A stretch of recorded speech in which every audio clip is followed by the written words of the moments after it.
Vlad III, later known as Vlad Țepeș, was born in 1431 in the fortress town of Sighișoara, Transylvania.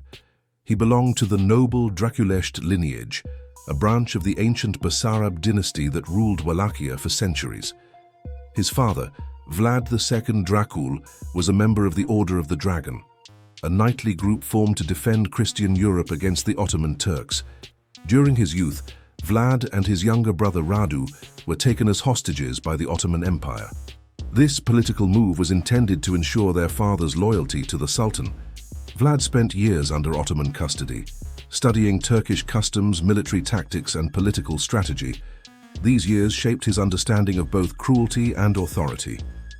When his father and elder brother were murdered in 1447 by rival boyars supported by the Hungarians, Vlad swore to reclaim his father's throne and punish those responsible.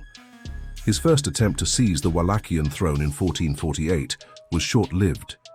He was driven out by rivals, but learned valuable lessons about betrayal and loyalty during his brief rule.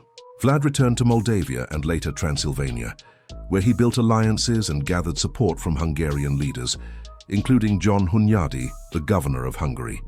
By 1456, he launched another campaign to reclaim his throne. This time, with a disciplined army and greater political backing, he succeeded in regaining Wallachia. Once in power, Vlad faced a divided realm. The boyars, powerful nobles with their own armies, had grown used to exploiting the weak rule of previous princes. Corruption, banditry, and foreign interference had made the region unstable. Vlad sought to establish absolute authority and restore order through fear, discipline, and strict enforcement of law. His rule was based on centralization and control. He strengthened the Wallachian army, reorganized the administration, and imposed harsh punishments for crimes such as theft, corruption, and treason. His measures were severe but effective in curbing lawlessness and establishing his dominance over the nobility.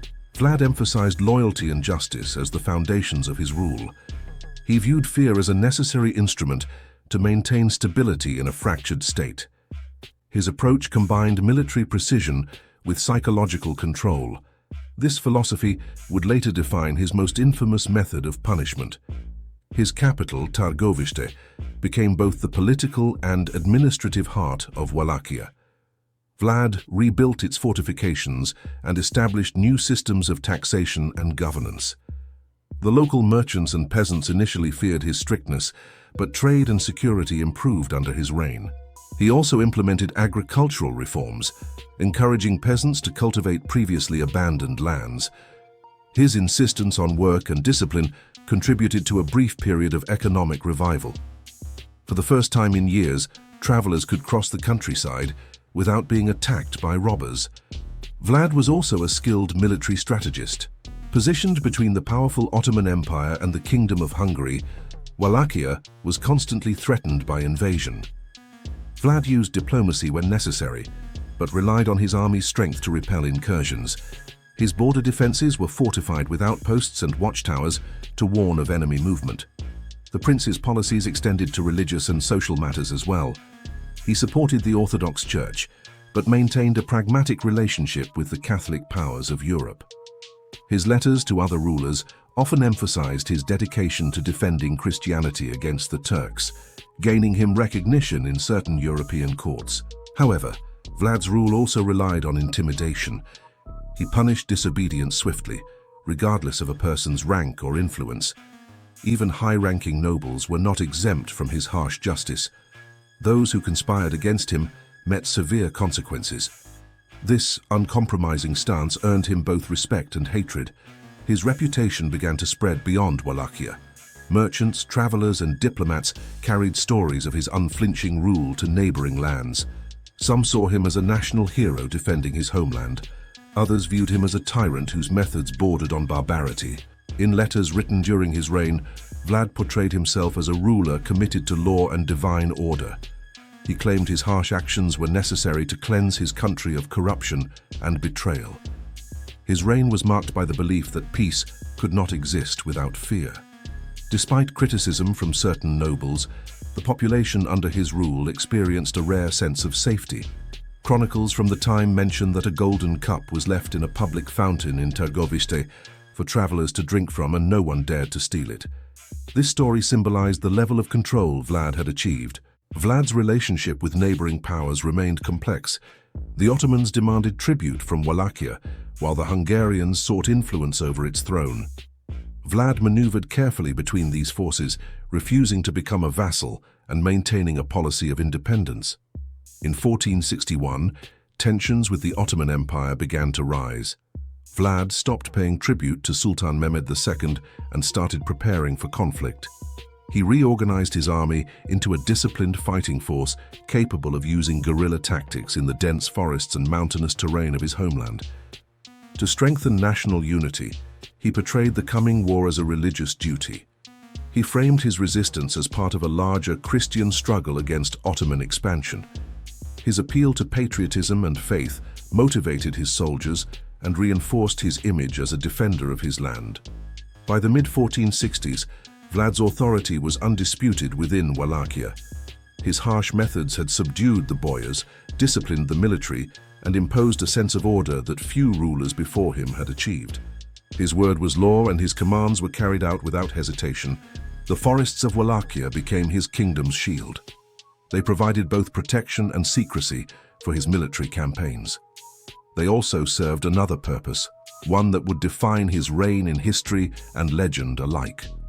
Within those forests, Vlad would create his most feared symbol of power. As reports of his methods began to reach European courts, foreign observers struggled to understand the nature of his rule. Some described him as a brutal despot, while others regarded him as a necessary force in a violent age. His rule represented a harsh form of justice suited to a land caught between empires. By the end of his first decade as prince, Vlad had transformed Wallachia from a fractured principality into a disciplined, secure state. His leadership combined intelligence, ruthlessness, and efficiency. The people obeyed him not because they loved him, but because they feared him. The reign of Vlad Țepeș stood as a testament to the balance between order and terror. In the dark forests and valleys of Wallachia, his rule was absolute. Yet the methods that sustained his power would soon give rise to one of the most feared legacies in European history, the art of impalement. By the time Vlad Țepeș secured his throne, the foundations of his authority rested upon one principle: obedience through fear. His chosen method for enforcing discipline was impalement, a punishment designed to inflict maximum suffering and display absolute control. It became a political instrument, a deterrent, and a signature of his reign. Impalement was not a new form of execution in Eastern Europe or the Ottoman world. However, Vlad refined it into a calculated system of intimidation. His soldiers were trained in its precise application, ensuring that victims remained alive for hours or even days after being raised upon the stake. The technique was both cruel and deliberate. The process began with the selection of a wooden stake, often sharpened and oiled to allow the body to slide down slowly without immediately killing the victim. The stake was driven through the lower body, exiting through the chest, mouth, or back. The victim was then lifted vertically and left to die by exhaustion, exposure, or internal injury.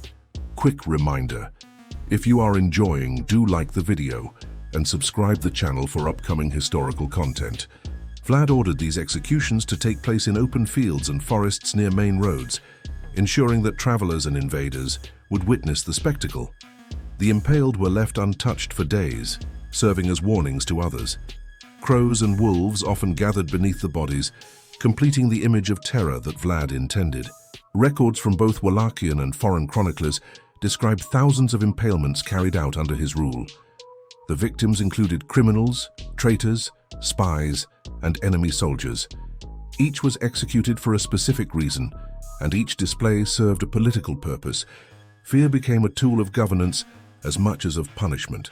The most famous event occurred in 1462, following a major conflict with the Ottoman Empire. Sultan Mehmed II sent an army to punish Vlad for refusing to pay tribute. When the Sultan's forces entered Wallachia, they found a forest filled with tens of thousands of impaled corpses outside Târgoviște. This sight reportedly shocked even the hardened Ottoman soldiers. Contemporary accounts claim that the forest of the impaled stretched for miles.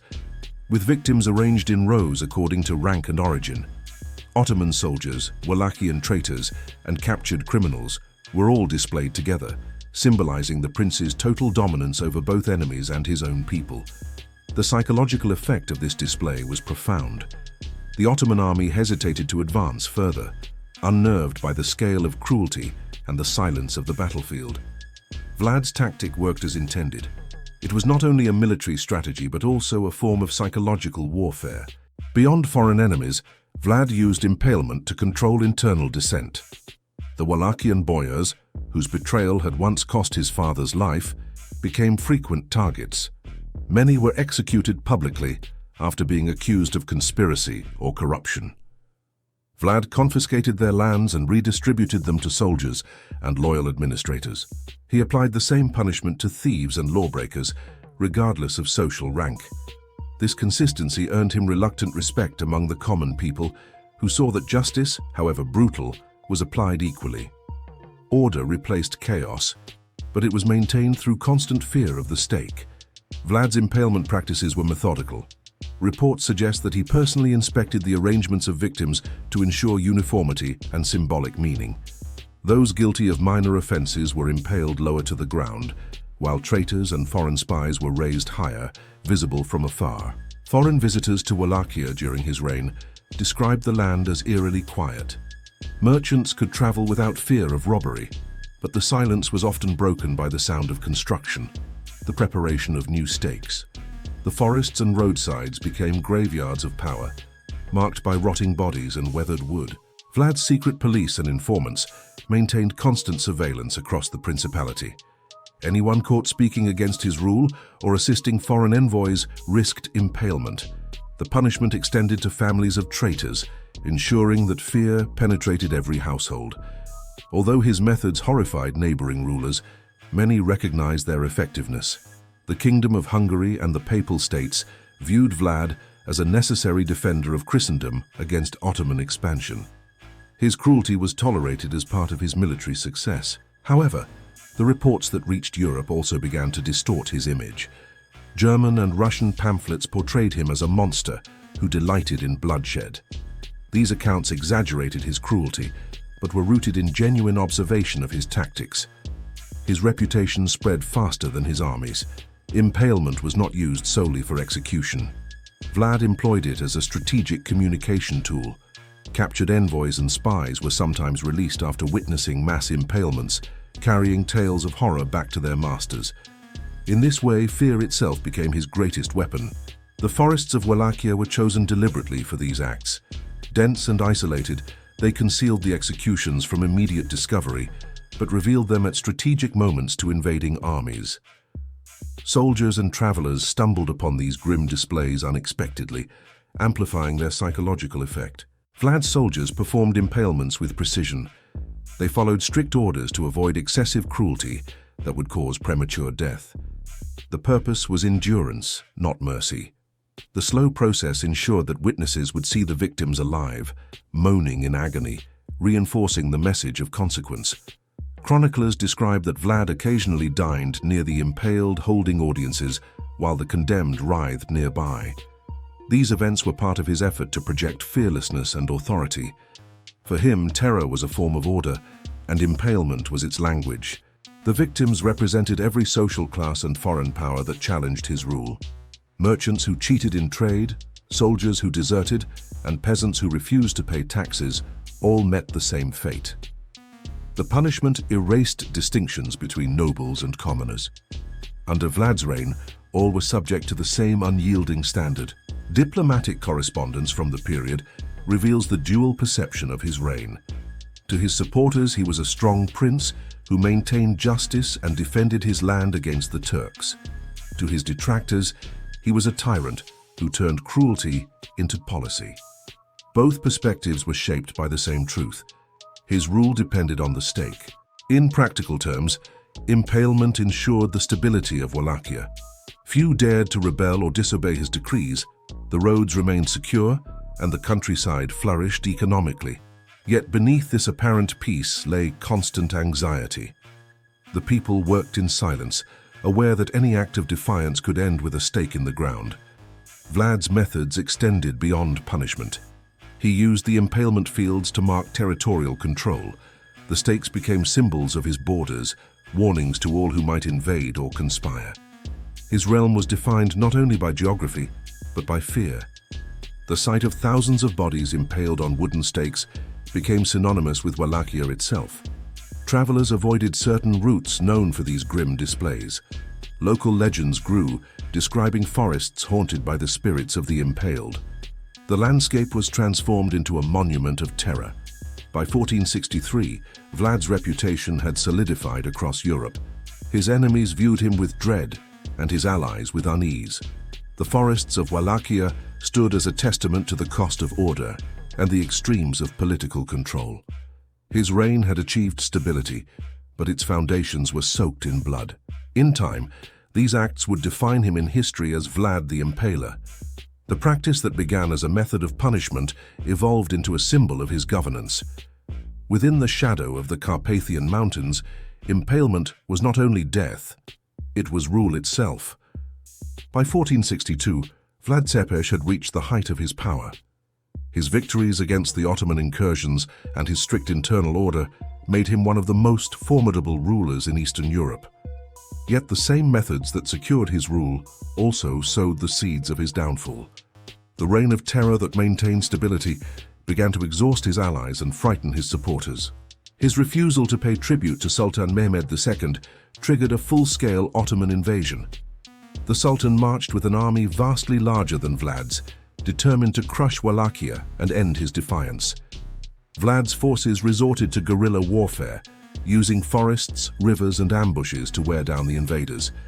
In one of his most infamous strategies, he launched a night attack on the Ottoman camp, spreading panic and destruction before retreating into the woods. When the Ottomans reached Târgoviște, they discovered the now legendary Forest of the Impaled. The field stretched for miles, filled with 20,000 corpses of Ottoman prisoners and traitors. The sight stunned the Sultan, who chose to withdraw rather than risk further losses in a land ruled by such a man. It was Vlad's greatest psychological victory, but also the beginning of his isolation. His cruelty had alienated the boyars and frightened neighboring states. The Kingdom of Hungary, once his ally, began to view him as uncontrollable. Reports from refugees and merchants described his cruelty in growing detail, reaching the Hungarian court of King Matthias Corvinus. To justify political intervention, the king labeled Vlad a tyrant. In late 1462, after retreating into Transylvania to seek assistance, Vlad was arrested by Hungarian forces. His political enemies, including his own brother Radu, who had allied with the Ottomans, exploited the opportunity. Radu the Handsome was installed as Prince of Wallachia, ruling under Ottoman supervision. Vlad spent more than a decade imprisoned in Hungary. During his imprisonment, tales of his reign continued to spread across Europe. German pamphlets published during this time portrayed him as a bloodthirsty ruler who delighted in torture. Russian chronicles, however, recorded him as a just leader who punished the wicked and protected the poor. His image became divided between villain and hero, reflecting the complexity of his rule. Vlad was eventually released from captivity in the early 1470s and restored briefly to the Wallachian throne, with Hungarian support. His final rule was short-lived and marked by renewed conflict with the Ottomans. In 1476, he was killed in battle near Bucharest. His head was sent to the Sultan in Constantinople, displayed as proof of his death. After his fall, the forests of stakes gradually disappeared, but the memory of their horror remained. The legend of Vlad Țepeș outlived the man, preserved in chronicles, folklore, and eventually, myth. History remembered him as both protector and executioner, a ruler who forged peace through terror and carved his name into Europe's collective memory through the sharpened ends of the forest stakes.